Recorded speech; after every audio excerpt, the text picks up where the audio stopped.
Great. So, warm welcome. Good morning to all of you. My name is Robbert Dijkgraaf. I'm the director actually here at the Institute for Advanced Studies. It's a great pleasure to welcome you at the place where Albert Einstein worked for more than 22 years.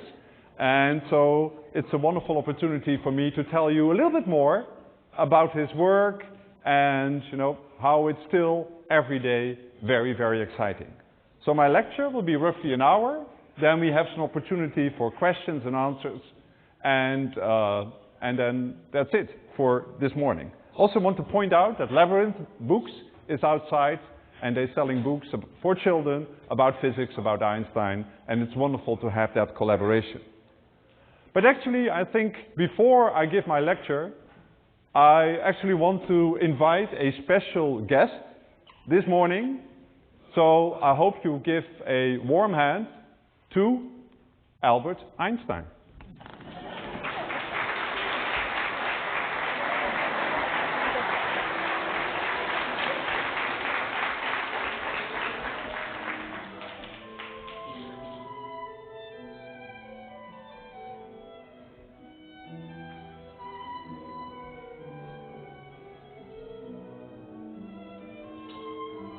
When Albert Einstein was 5 years old, his father gave him a compass. And like everybody, he was surprised that the needle was always pointing north. But he also discovered if you walked through the house, there was something pushing the needle everywhere. There was a field, and now we call it the magnetic field. And Einstein said that that moment, when he was 5 years old, opened his eyes. There were things around us that we cannot see, but we can measure.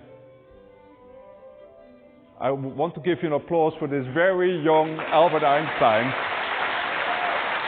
Thank you.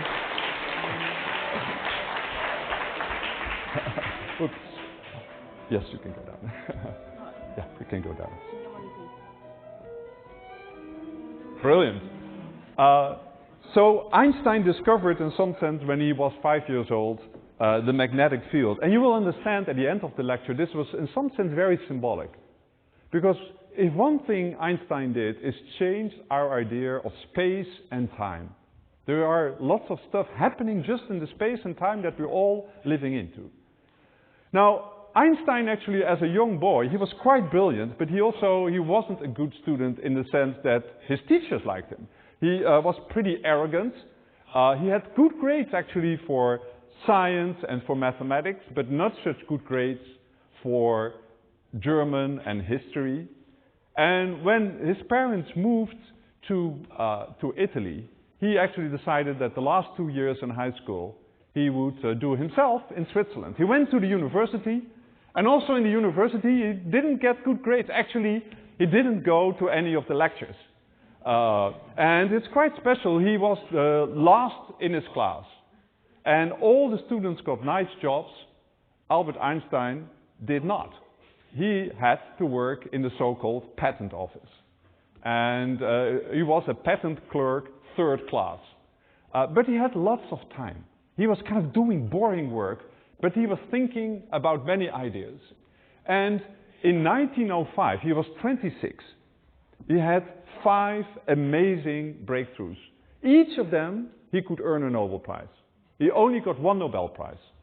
But one thing he did, he wrote down the most famous equation. Can anybody tell me what is the most famous equation Albert Einstein wrote down?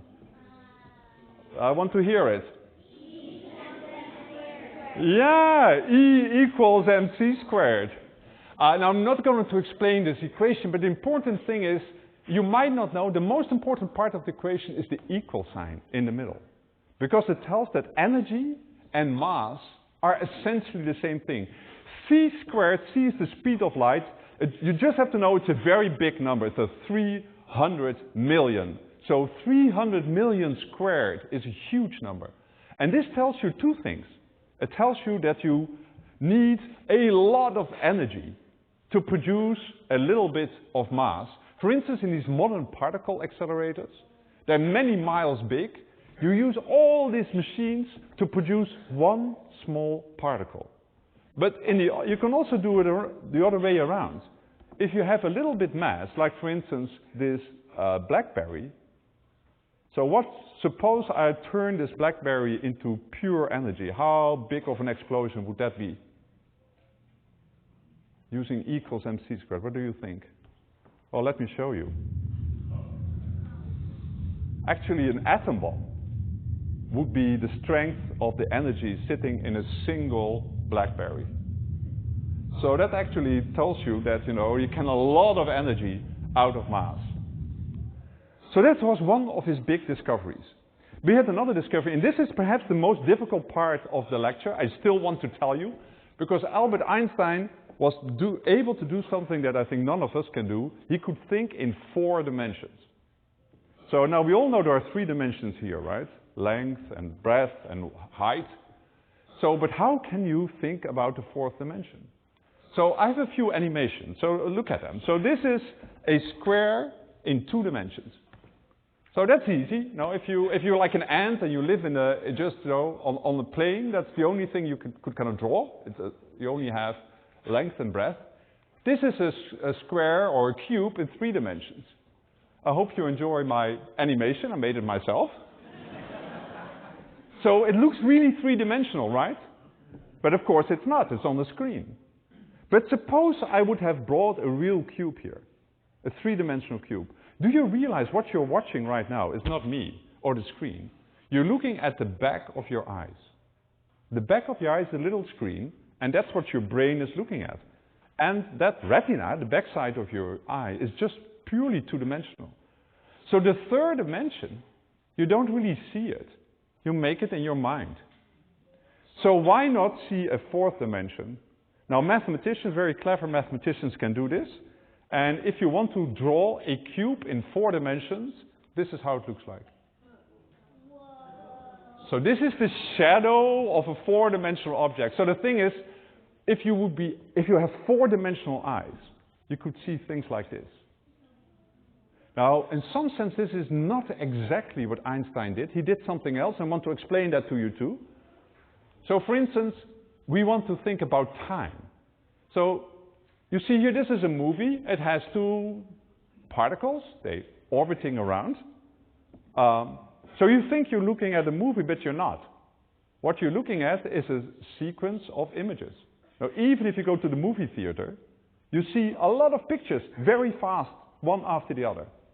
Now, suppose we take these pictures and stack them up, as I've done here on the left-hand side. So this is the earliest moment, this is a slightly less, later, etc., etc. So now you have an extra dimension, which is time, is running upwards. So Einstein said that's how we should think about physics. We should have space and time together. And we should have like one big block of space and time. And that was his kind of brilliant mathematical insight.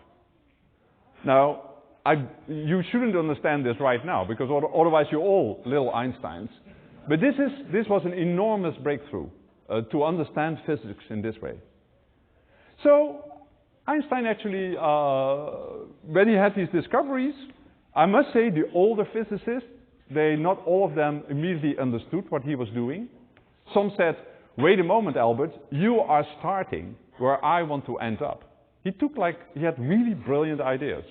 But then he was discovered by his fellow physicists, and he was invited to become a professor in Berlin, which was like the center of physics in that time, in 1912.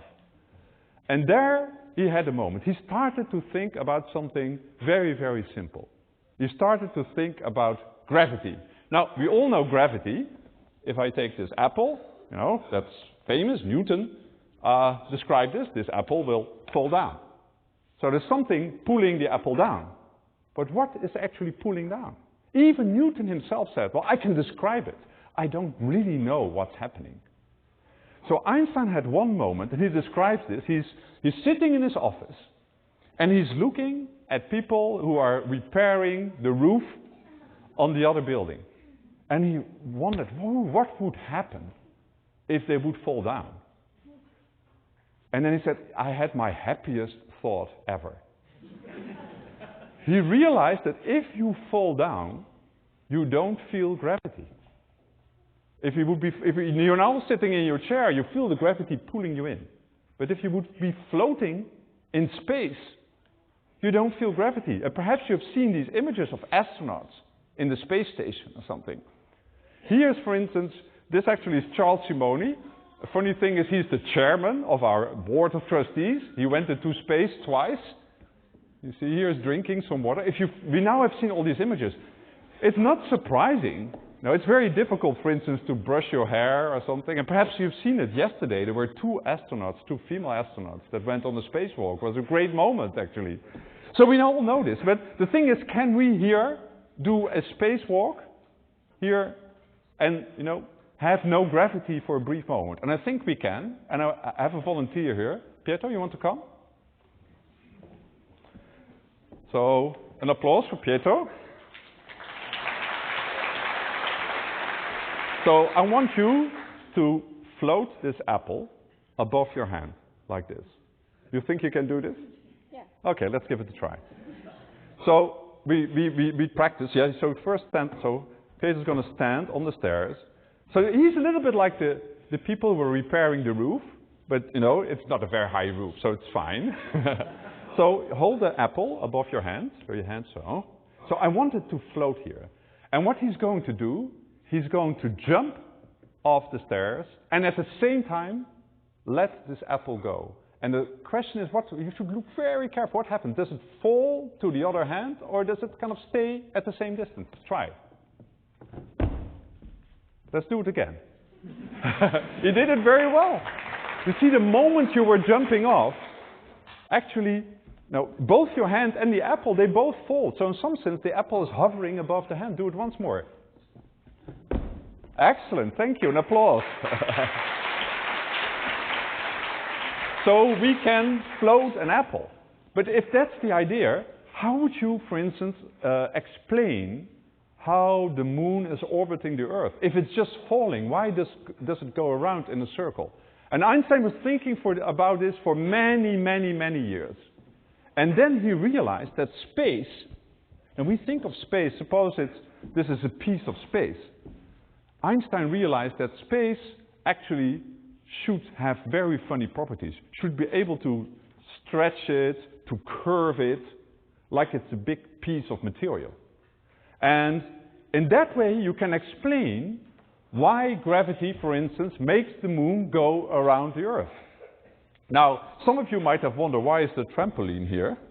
But the trampoline is here to demonstrate. So I need 2 volunteers, but I think I want 2 girls this time, because we had 2, you and you. Yeah, the 2 of you. Okay, so one of you has to be the Earth, and you have to be strong. So can you be the Earth? Sure. Okay, so here I have a piece of space. It's intergalactic space, real intergalactic space. And this heavy ball is the Earth, so can you put it down in the middle? Well, not everybody can see it, but I have a little animation here. So this was happening. So actually, you see it starting to curve, right? Yeah. Okay, now you have to be the moon.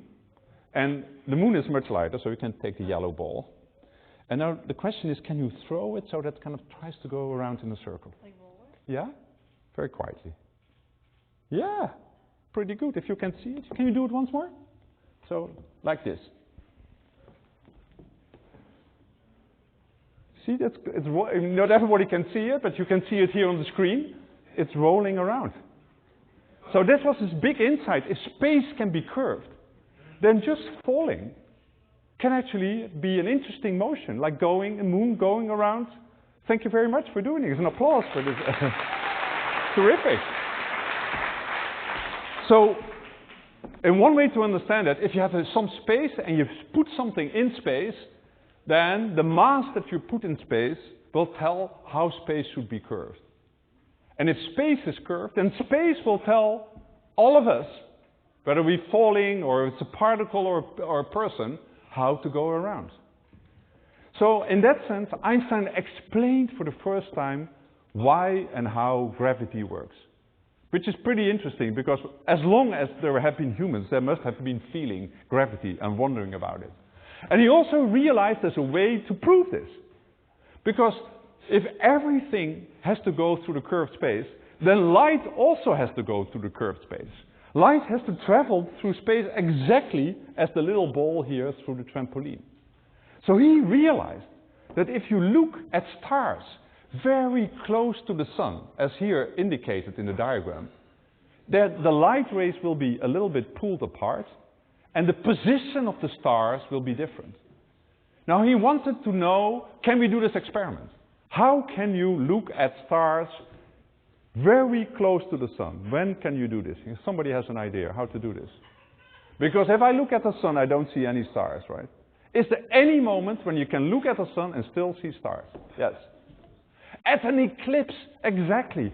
But you had to wait for the right moment. So it turned out that in May 29th, 1919, exactly 100 years ago, there was a solar eclipse.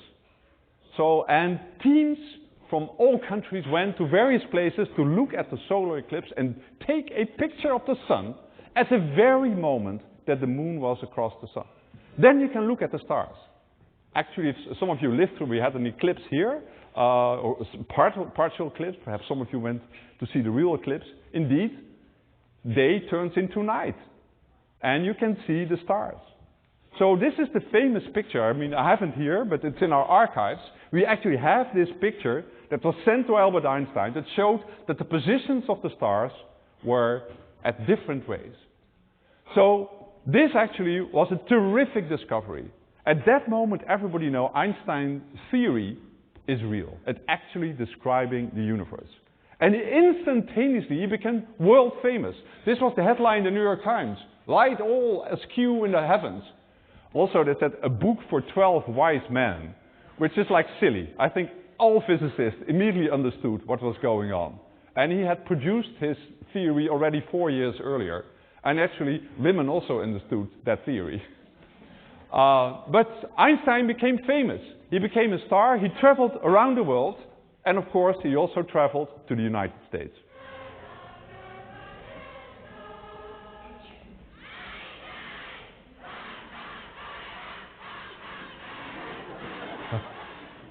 Scientist of Germany is the greatest city of the world.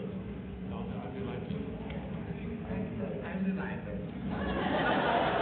Prohibition, Professor. Ich trinke nicht einmal mir das ganz gleich. Professor, Freud, Sie hier in Amerika bietet zu sein.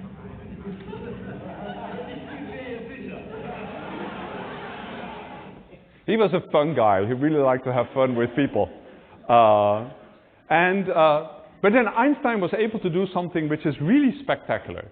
For the first time in the history of science, somebody could do a calculation not of a particle or a machine, but a calculation of the complete universe. So at first I think we should have a sense where we are. And this is a short movie that actually starts not in Princeton. It actually starts in Venice, Italy. But just, I would say, relax, and I'll take you through a 3-minute tour of the universe. Here we go. So we zoom out. Okay, we see the planet Earth. There's the moon. Now you see the other planets. Oops, goes fast. The sun in the middle. And there we'll have the first stars. So here we're moving through the Milky Way. Now each of these dots is the real position of a star measured. These are not snowflakes. These are all stars, like our sun.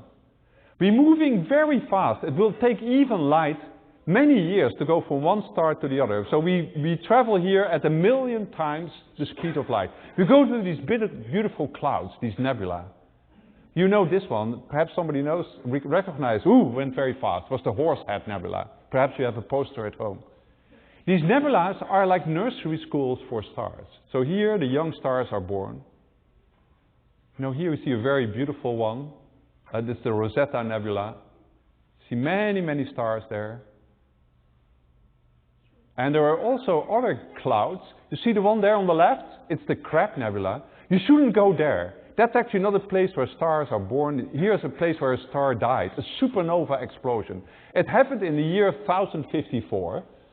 But you should know this cloud, this Crab Nebula, is 6,500 light years away. So the explosion actually happened 6,500 years earlier, and then it came to us. And here we see our Milky Way. It's coming. You see how many stars? There are 100 billion stars in our Milky Way. But here we go, the starship goes, and you see what's happening now. You see all these other little dots here? These are not stars. These are all galaxies, each containing hundreds of billions of stars. In fact, now we are 1 million light years away, and here are our companions. There are two galaxies very close by, the Triangulum Galaxy and the Andromeda Nebula. At some point they will merge, but there are many, many more. In fact, our sun is not that special. No, it's a little bit like the outside of the Milky Way, and our Milky Way is not that special. It's kind of an average, smallish galaxy. There are many more. And you see, in some sense, it's more like living in Princeton instead of New York City. In fact, if you look in our neighborhood of the universe, and you see all these galaxies that all are full of stars, here the camera slowly moves to what would be the metropolis, the center of our neighborhood of the universe. And slowly the camera, you already see it coming, it's there, top left. It's zooming in a gigantic galaxy that is really 100 times more massive, many more stars than our Milky Way. You see the camera is zooming in. And so now we're really going to the big city, this big elliptic galaxy, this big cloud. See you coming there? Coming. And, it's a little bit like a mystery movie because it will stop just before we hit the center of this galaxy. And I will come back to this.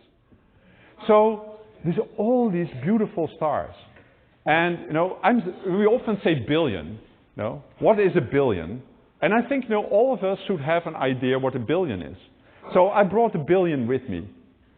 Not $1 billion, unfortunately, but 1 billion grains of sand.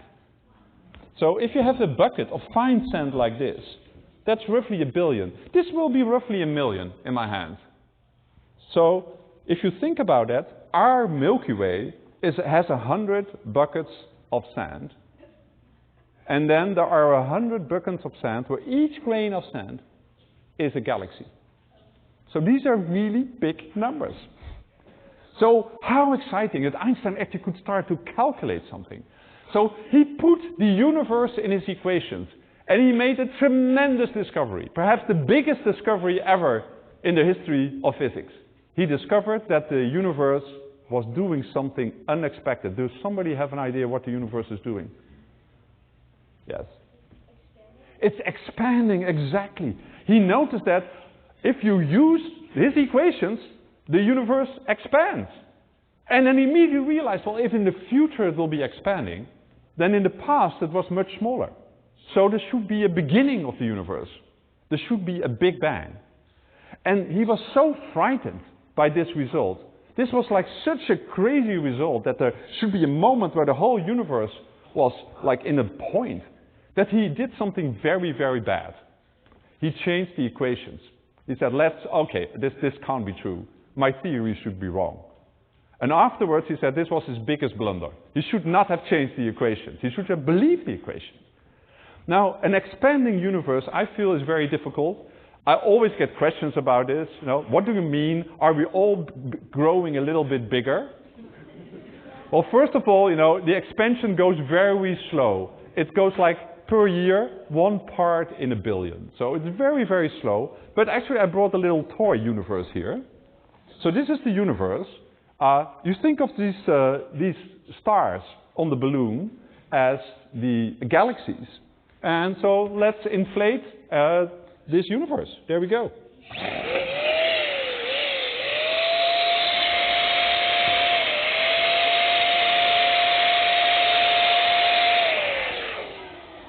So you see what happened. The stars didn't grow. The stars are still the same size, but the distance between the stars is growing. Actually, it's the distance between the galaxies that will grow. And it will grow and grow and grow. It could, of course, also have a universe that went the other way. It would do something like this. So we have an expanding universe. And now we know this. There are many measurements that show that indeed the universe is expanding. And that's extremely exciting. Now, when Einstein made all this discovery, he became very, very famous. But there were also people who didn't like his theory. He was attacked in Germany. Almost the moment he became famous through his equation, he said, well, this is not proper German physics. You're Jewish, this is not good. And his life became very difficult. And he was very active. He was politically active. And at some point in 1933, when Hitler came to power in Germany, he and many other Jewish scientists had to leave. And many of them came to the United States. In fact, many came here to the Institute for Advanced Study in Princeton. So, beginning in 1933, many children who were then around would see Albert Einstein walking. So here he is. Some of you might recognize where he's walking. This is actually Alden Lane. You might have driven your car or walked. No? This is the path to the Institute. There were fewer trees. Here he is in his office. At this moment, the office is occupied by a mathematician called Robbert Langlands. He insists on calling it Langlands' office instead of Einstein's office. If you go to the main building, you see our library, and actually it looks exactly like this. So Einstein was here. He never traveled anymore. He stayed here in Princeton. He became, of course, more famous and famous. He made many, many statements. And when he kind of finally passed away in 1955, it was seen as a great loss. Now, this was news around the world that Einstein wasn't here anymore. And in fact, I love this cartoon. The planet Earth with a sign, Albert Einstein lived here. So I think it's a lovely cartoon. But there's something else. He had these brilliant ideas. But around 1955, so that's more than 60 years ago, people actually somehow didn't really take his theory seriously. Somebody wrote, it's a beautiful theory, it's like a piece of art. That's the last thing you want to hear as a physicist. You wanted to describe the world. In many ways, Albert Einstein was too smart. If you're too smart, then your ideas come too early. Nobody actually can see. You don't have the measurements. You don't have the machines to see actually what he was predicting. People didn't believe the Big Bang. In fact, they called it the Big Bang because I think it's silly. Oh, you guys with your Big Bang theory. And so, in some sense, Einstein never ever witnessed the great success of his own theory. But now it's very different. Now, in 2019, we can actually see how clever he was and see all the results. And this started actually in 1965. In 1965, there were two engineers, Penzias and Wilson. They worked at Bell Labs, very close to Holman, New Jersey. And they had a job. The job was to take this antenna that was used for telephones and eliminate a noise. So when they were listening to the antenna, they heard this. So they were told, get rid of it. Now there were a lot of pigeons in the antenna. So they removed the pigeons, the pigeon droppings were removed. They had no idea what was happening. They couldn't get rid of the noise. And then somebody told, a few physicists here at Princeton University told them, you know, you will never get rid of that noise because it's actually coming from the Big Bang. Actually, you can, with this machine, you can listen to the Big Bang. So let's listen again. Here it is. This is how the Big Bang sounds. Not at the moment of the Big Bang, that's how it sounds right now. So the interpretation of these results, they were not physicists, cosmologists, they were not interested in the universe. One of the persons who made this was Jim Peebles, who actually got the Nobel Prize just 2 weeks ago, right? So terrific. Much later than the actual discovery in 1965. But we're all very, very happy that he's been recognized for this. But now we can do much more. We can not only listen to the Big Bang, we have very, very nice machines. We can basically listen in many different directions. And we can make a map of the universe when it was just born. So this is my baby photo. That was very cute, I admit. This is the baby photo of the universe. It's not that cute, but it's pretty amazing scientific result, actually. Actually, this is a baby photo of the universe. You mean, what do you mean? Was the universe 1 year old or 3 months old, like I was? No, the universe was very, very young, but since the universe is that old, it was actually 380,000 years old, which sounds like very, very old. But the universe has been around for 13.8 billion years. So just to get an idea how long the universe has been, think about 14 buckets of sand. And every year, you can take 1 grain out of the bucket. The next year, you take the second. The next year, you take the third. And after 1 billion years, you empty the first bucket. And then there are still 13 more to go. That's how long the universe has been around. So actually, the first 380,000, that's not that much, you know. That's just like perhaps this hand. So that's just a small part of the history of the universe. So you might wonder, now, how can you see this? And what do you mean, seeing the Big Bang?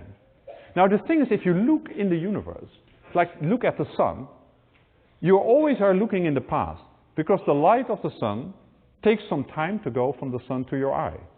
So if you're outside in a moment and you look at the sun, you actually see the sun when it was 8.5 minutes ago.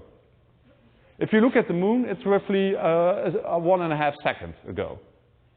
If you look at stars, they typically are thousands of years ago. So let's zoom out again. Now here's our sun. So these are the neighboring stars. Now we're looking back thousands of years. Here is our galaxy. Now we are looking 100,000 years. Now we're looking back millions of years. That's when the neighboring galaxies are there. Now, and this is also beautiful animation, because these are all, this is even a bigger set. All of these are real galaxies, really measured by astronomers. And you see, we go further, now we are like literally billions of years looking in the past. And by the way, you see that you have these funny butterfly wings, because the astronomers are not looking all around the sky. It's too much work. They look in certain directions. But if you zoom out even more, at some point you can't look further than what we call the very first light. The very first light that was emitted just after the Big Bang. And that's this big sphere around it. And it's that sphere that actually gives this map here. So in some sense now, if you would have microwave eyes, you could look back at the very beginning of time. Now, on the same way, you can see what happened during these 14 billion years. So this is also beautiful animation. Here you see the history of the universe that took 14 billion years in 20 seconds. Here we go. So we zoom in a small part. See there, you see some matter. It actually will contract through gravitational attraction. The first stars are born, the first galaxies, and in the end, our Milky Way is born, including our sun and the planet Earth. And so we can completely understand the history of the universe, starting from that very, very beginning thing. In a beautiful way, demonstrating the theory of Albert Einstein. Now, through that work, you learn many things, but also sometimes in science, you learn what you do not know. So one thing we have learned, and somebody might ask you, what do you mean with this? Why did you bring a Christmas tree? So if you have a Christmas tree and it's really dark, you see the lights, right? So the lights are like the stars. But if you look close up, you see there's something more. There are the leaves, there are the branches, on which in some sense the lights are connected. So the universe is very similar. There is a lot of stuff that we can't see. We call it dark matter. It's better perhaps to call it invisible matter or transparent matter. That's all there, but we can only feel it through gravity. So for instance, around our Milky Way, around every galaxy, there's a huge cloud of dark matter. If you look at the night sky, we see all these stars and galaxies. But if you could see the dark matter, we could see the branches of the Christmas tree. And so in animations, you can think of how the world would look like if our machines, our telescopes, could see the dark matter. And then flying through the universe would look something like this. So all the pink stuff is invisible, but we think it's out there. You see, it's kind of connecting all the galaxies. There are like big branches in the universe. And this was a big mystery, great discovery, that there's all this extra stuff. In fact, there's even more extra stuff. The amazing thing that also was discovered is that the universe is not only expanding, as I showed with the balloon, it's going rapidly. It's expanding faster and faster. It looked like whether the space itself is like a piece of sponge. It's like it's compressed and wants to kind of really fly out, and it's full of energy. And this so-called dark energy is another great discovery. So if you want to think about the universe, I've here the analog of making a drink, then we would say that 5% of the universe we understand. So if you go to the university and you take all the physics courses, you learn about 5%. The 5% are the stars, the galaxies, everything you've seen. 95% of the universe is missing. And we think this is a great mystery, and I think that some of you, the children here, that actually will have to solve this. But there's a lot of things to discover, because 95% of the universe is still unknown. And perhaps the most exciting unknown thing is what I think, there are two terrific predictions of Albert Einstein. One is the Big Bang. In some sense, this is like the little brother of the Big Bang. Does anybody have any idea what I'm hinting at? Something very mysterious in the universe that really captures the imagination. Yes? Black holes, yes, black holes. I'm sure many of you have been reading about black holes and wondering what they are. They're this mysterious object. They're literally holes in space. I mean, sometimes I thought, if you would have a black hole, I would drop it here on my trampoline, it would make a hole that goes all the way through the Earth. I was instructed not to do this, but you can imagine, it goes deeper and deeper and you disappear in it. That would be pretty exciting. So black holes, of course, they're black holes. They're black and they're holes, you can't see them. So for instance, this is a beautiful animation. There's a black hole, he's here. You see actually the stars, and now it's eating a star. You see what happens, it eats the material of the star. That material falls in, it circles around, and it sends out a lot of radiation. And that's how we, astronomers, can detect these black holes. They see them actually as bright spots on the sky. But actually, there's really exciting news in the last few years, which, I think I just wish that Albert Einstein was here to live through this, because it's such beautiful results from his own theory. Like we not only can, see black holes or the radiation, we can also hear them. Because there's another great prediction of Albert Einstein, it's called gravitational waves. So again, if you think about the trampoline, think about it as a drum. So I could kind of hit it, and it has waves. So you can kind of hit space, and then it vibrates. It makes a sound. You have to really use a lot of energy. Like if I wave my hand, I'm actually producing some of these so-called gravitational waves, but nobody actually can measure these. You have to do something extremely intense. Albert Einstein, he knew there were gravitational waves, but in his time everybody said, well, we're never ever going to detect them, because the signal is just too weak. But he didn't count on how smart people are and how careful they can make measurements. This is the machine that was built to measure this. It's called LIGO detector. There actually are two of these machines, one in the south and one in the north. And they are huge pipes in which light is bouncing up and down. And you can make very, very careful measurements. If one of these ripples in space goes through the machine, they can detect it. What they can detect is a signal that's 21 decimals behind the first digit. So it's the most careful machine ever produced on planet Earth. I've been told that if you have a cloud floating over the machine, the gravitational pull of the cloud can be measured.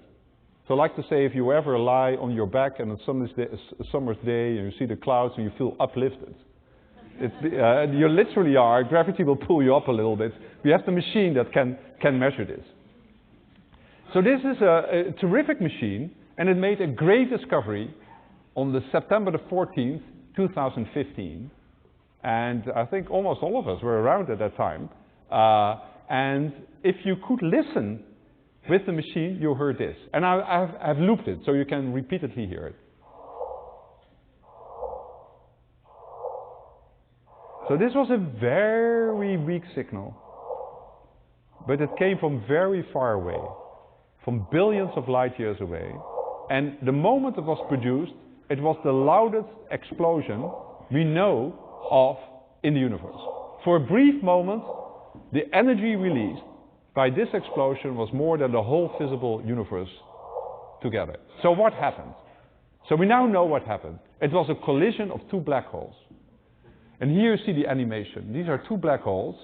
Now they're circling around. You can't see the black hole themselves, they're like black holes, but you see how the stars in the background are changed, just like the experiment with the eclipse that Einstein proposed. You see they're orbiting, and then finally they fall into each arms and they produce a new black hole. And this is the moment where this shock wave goes out. It traveled for more than 1 billion years to arrive here, just in time for the machine to measure it. That's what I love. Yeah. So now that was a big news in 2015. Actually, it was announced in 2016. Now they hear these mergers of black holes almost every day. So it's kind of, it's not so interesting anymore.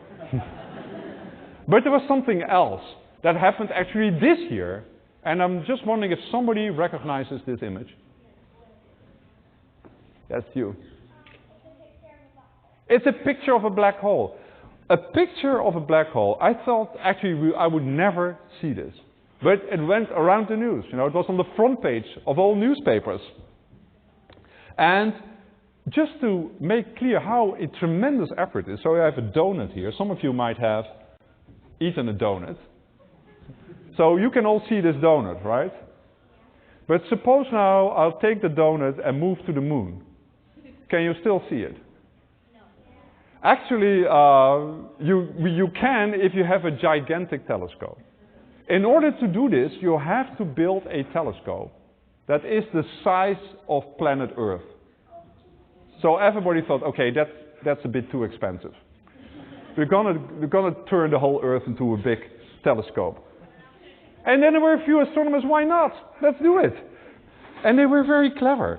They put telescopes on the North Pole and the South Pole, well, Greenland on the South Pole, in Chile, in Spain, in the US, and they connected all the telescopes, making essentially a telescope that is the size of the Earth. Now, just to imagine how much magnification you get, some of you have seen the beautiful pictures of the Hubble telescope. This one is 1,000 times higher resolution. You could actually read, if you have this telescope, you can read a newspaper in China. Or if you look at your finger, you would see the individual atoms. So it's a technological breakthrough.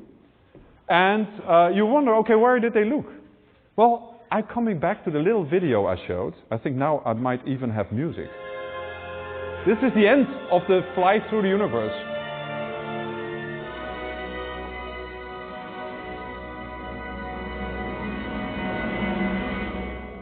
You remember this very big galaxy that we were flying through? It's the biggest galaxy in our part of the neighborhood of the universe. It's called M87. It's 55 million light years away, so light takes 55 million years. That is to say, if you look at the galaxy, you're looking at a time when the dinosaurs just had disappeared. So it's really a long time ago. Actually, here's our Milky Way at comparison. So you see we are a tiny, tiny galaxy. We thought we were living in this huge galaxy, but even that is not true, no? And inside this galaxy, people believe there would be a gigantic black hole, the biggest black hole we know, and so the first thing to look at. And that's what they did. And here you see a small animation, zooming in on the night sky until we see the black hole. Here we go. We go to the Virgo constellation. We zoom in, zoom in. It's a nice cloud. There's the galaxy. We go to the center, and there's the picture. It's pretty amazing. In fact, just a little aside, 3 years ago I was asked by the Black Hole Center in Harvard to paint a mural of a black hole. And I told them, oh, I'm happy to do that, but if you actually see one, for free I will correct the image. So this was my picture. I would say it's pretty good. So I don't need their money back, I think, yes. So black holes, I think, are extremely exciting. We often feel they are like the atoms of the 21st century. Because on the one hand, they're extremely simple. They're literally a hole in space. But we physicists, we also realize that, you know, in some sense, if you use the laws of quantum mechanics, that they are the most complex objects. So if you take all the information on planet Earth, you could store it in a black hole that's much smaller than the smallest particles that we know. So for us, it's always, how can these crazy things exist? And the fact that we've seen a picture and we've heard the merger means actually they do exist. They're a little bit like atoms 100 years ago. Now, the person most famous of studying black holes is this person here. Does somebody know his name? Stephen Hawking. So Stephen Hawking was a great scientist. He's often mentioned, you know, just as important as what Einstein did. And he passed away. He was very ill for a long time, passed away last year. And when he passed away, you know, he had this voice in which he talked. They took a taping of him and they broadcast that tape towards the closest black hole.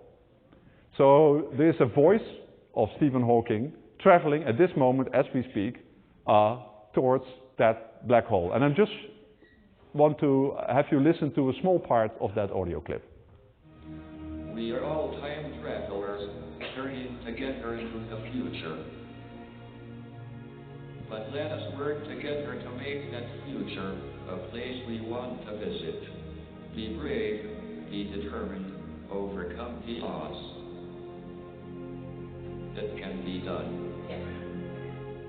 I love this picture. This was, by the way, when Stephen was here at the Institute in 1979 when we celebrated the 100th birthday of Einstein. And as you know, he passed away on March 14th, which was actually Einstein's birthday.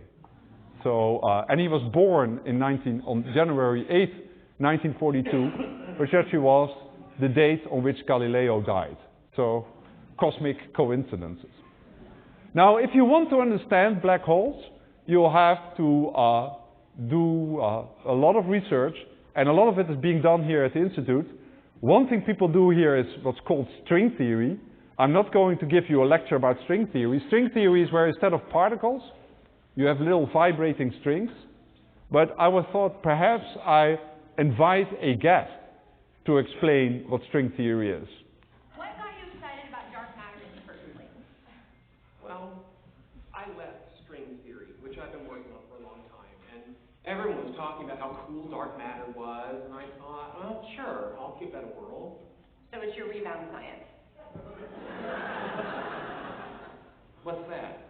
Well, not the science you spend the rest of your life with, but the one you use to make yourself feel pretty again. Well, if I'm being honest, I never forgot about string theory. It's remarkable. It's the closest we've come to a theory of everything, something even Einstein couldn't figure out. Well, if he couldn't figure it out, maybe it's just wrong. It's so elegant. I mean, look, string theory posits that the fundamental particles we see in 3 dimensions are actually strings embedded in multi-dimensional space-time. Interesting. So that would mean that... Can't do this by myself, buddy. You will have to come to another lecture when I will try to explain you something about string theory. But I want to end actually with what I think is the fun part of my job.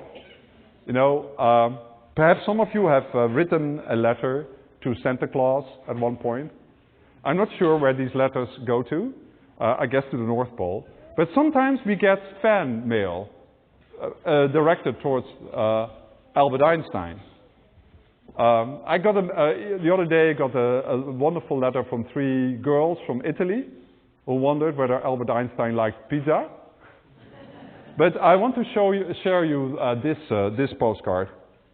To Albert Einstein, I hope you will never stop being curious. So I think that's a wonderful message. And I think actually that's also my message to you. If you saw in the very beginning, when Einstein was 5 years old, he already made a tremendous discovery. But the biggest discovery he made is how much is there to know. I told you, only 5% on the universe we understand. The 95% you guys have to figure out. But I hope when you have discovered it, you send me a postcard. Thank you very much.